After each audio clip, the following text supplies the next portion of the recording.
No, you can't get meat in it. No, try it. You're not. It's tight. All right. Your desk is really embarrassing. Tell me about it. But it's healthy. That is a cup of veg and fruit. Okay, Calvin's in the office and he knows about polyleaders. Oh, Calvin, there you are. So you nervous, Calvin? Nope. Not Talking even. to a camera. You just told us you were nervous a second ago. But I'm not anymore. This is episode 17. This is Ask North 40.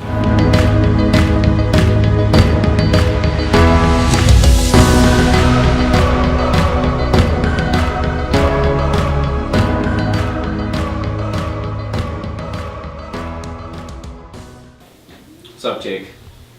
Sam, Yeah. can you tell us about your turkey hunt this weekend? Yep.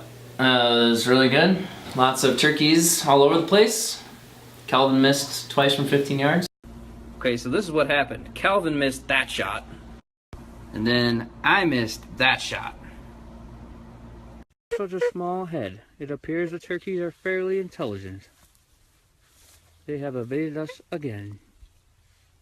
Possibly the reason we aren't getting any turkeys is because the germs gobble.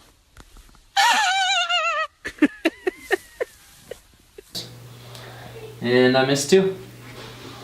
But it was exciting. So how many turkeys did you guys bag? It's not about how many you get. It's about you being out in the wild and enjoying the hunt, Jake. So check out the footage. Yep, check out the footage. Yep.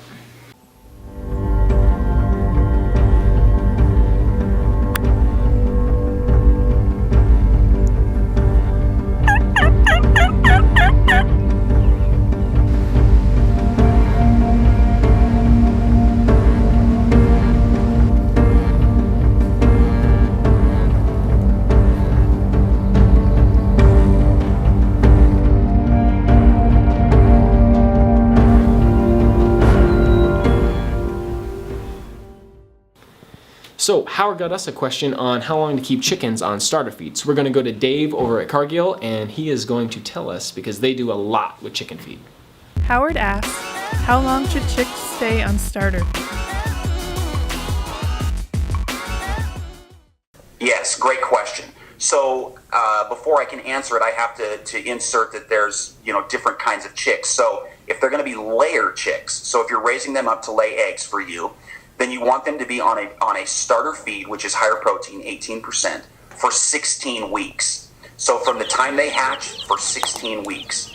And then after that, you'll switch them over to a layer feed, which is a little lower protein at 16%. Of course, the reason I say different chicks is if you're raising, for example, meat bird chicks, those only live about 6 to 10 weeks before you butcher them. So they're actually going to be on a meat bird diet their whole life, from the time they hatch through the time you butcher them. So, that it's simple. If it's layer chicks, 16 weeks straight up. There's your starter feed. Perfect. Dave, again, thank you for your time and for all that great information. Yeah, you're welcome. Thanks, guys. I love doing these things. Okay, Calvin's in the office and he knows about polyleaders. Oh, Calvin, there you are. Hang on, I'm reading what a polyleader is. Okay, I got it. I'm ready. Robert asks, what is a polyleader?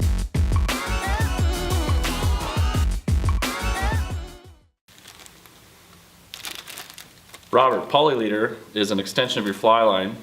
You have a floating, intermediate, slow sinking, fast sinking, extra fast sinking, and then they even make a extra super fast sinking. It's pre-looped. You can loop it on the end of your fly line. With a spay rod, I like to use a clear floating polyleader when I'm scandy casting. Helps the line stick to the water. That's me though. Some people would disagree, Klaus. Anyway, so yeah, they're nice. You can get them in 5 foot, 10 foot, and 14 foot lengths. We have them in light trout, salmon steelhead. Light trout has an 8-pound core. Trout has a 12-pound core, and salmon steelhead has a 24-pound core. And Airflow makes them. And we got him. And we got them. Okay. Can you tell us who is Klaus? Yes. Yeah. Klaus is a underhand caster, lives across the pond. He's amazing. Doesn't really use polyleaders. but polyleaders work great. He should start using them. Klaus, you should start using polyleaders. So Jeff got us a question in about thinning hooves on horses. So we're gonna go over to our horse expert, Echo. You guys have met her before. She actually conveniently has her horses here in town today, so I think we're gonna get a live action example of how to look and address hoof care. Jeff asked, is there a supplement for a horse with thinning hooves? Depending what's causing the brittleness in the horse's hoof, we do carry supplements that'll help in any deficiencies they may have. Best way to combat it is to make sure they have a well-rounded diet. Right now we actually have a lot of rain, so that can cause thinning hooves or brittle hooves. Standing in water for prolonged periods of time can actually make it really soft, just like you would if your hands were in dishwater for a long time. It softens your fingernail. Same thing can happen to horses' hooves. But if your horse is having a deficiency, we do carry the Horseshoer Secret, which is one that a lot of people like just because it's got a well-balanced micro minerals and trace minerals that some horses don't absorb or don't get enough of. The other thing that they have is they actually have one that's an extra strength, which means that it has added biotin in it, which is a key in helping build strong hooves, or just like with your fingernails, it's made of the same stuff. But the biggest thing is to make sure you're not feeding just one supplement, for instance, just biotin, because just biotin by itself isn't going to do the job. You want to make sure it has a well-rounded trace mineral package to go along with it. Now, Smoke's been standing in water, you can tell. But what we're looking at is the uniformness of his hoof here, and that's what you want. He's got a pretty uniform thickness all the way around. Now if you start seeing any thinness, it's usually going to show up right in here, and what can happen is that it's called your laminae, and it can split, and rocks and anything foreign can get up in there, and it'll actually cause abscesses. It can break off. It can actually cause what's called graveling out, where a piece of gravel comes up out the top of their foot. But you want a horse to have a pretty uniform thickness all the way around, just like Smoke does here. Hope you guys enjoyed episode 17 this week. Thank you so much for watching.